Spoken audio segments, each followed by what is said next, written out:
Pablo, our pet monkey, normally ventures into the trees during the day.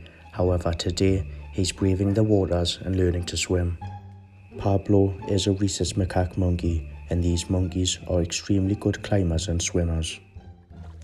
Pablo can climb to the top of the tallest trees with complete ease and has been confidently doing so since he was only a few months old.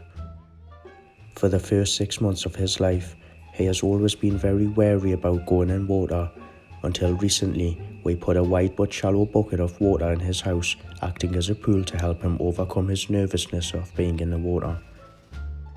Pablo is 9 months old now, and to everyone's surprise, a few days ago whilst he was jumping around in the trees on our compound, he suddenly leapt from a height of 8 feet out the tree into the water.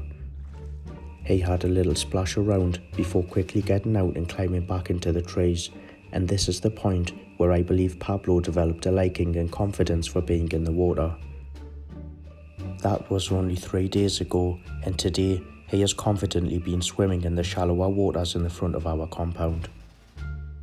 Pablo is off to a good start, spending up to a minute or two swimming around on the path where the water is very low. However, an experienced Rhesus macaque can swim up to half a mile, as was discovered in the 1930s by a man named Colonel Toohey in Florida. Colonel Toohey was the founder of Jungle Cruise Boats at Silver Springs in Florida, and at one point decided it would be a good idea to create a small island on the river bend. For this island, he had 6 Asian Rhesus macaques delivered, and upon arrival, introduced them to the small island, believing it would boost more attraction from tourists. That was, of course, until he turned his back to leave the island and heard a loud splash. To his horror, he discovered the monkeys could actually swim and watched as one by one the monkeys jumped straight into the water and swam away from the island. Since then, generations of Rhesus macaque monkeys have adapted and made this area their home, and can be found there in the surrounding environments to this day. Nowadays, these monkeys can be found dozens of miles away from where Colonel Toohey first introduced them to the Silver River. Most monkeys cannot swim, and Rhesus macaques are some of the few species that can.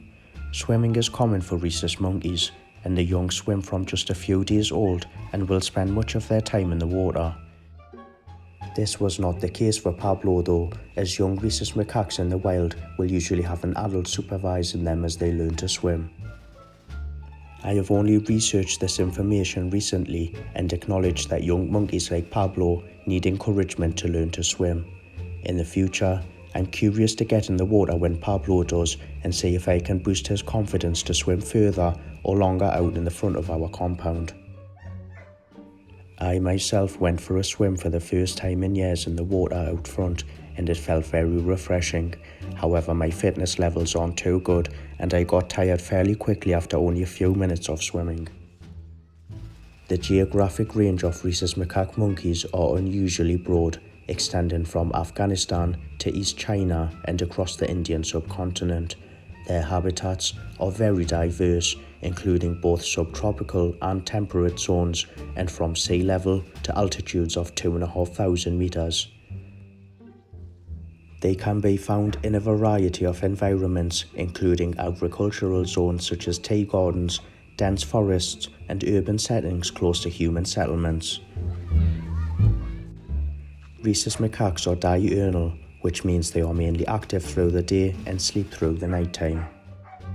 Also, they are both arboreal and terrestrial, which means they spend their time both in the trees and down on the ground. Rhesus macaque monkeys are mainly herbivores, feeding mostly on fruit, but also eat seeds, roots, buds, cereal, and insects. Pablo, however, gets fed extremely well, and his usual diet consists of rice, bananas, guavas, apples, and many types of seeds and cereals.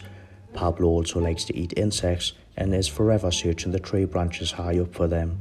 We've also seen him eating grasshoppers and dragonflies too. If you enjoyed this video about Pablo, then give it a like and subscribe to my channel if you haven't already done so. and don't miss out on the film documentary I'm making about Pablo called Pablo, Life of a Baby Monkey, which I will release in the near future.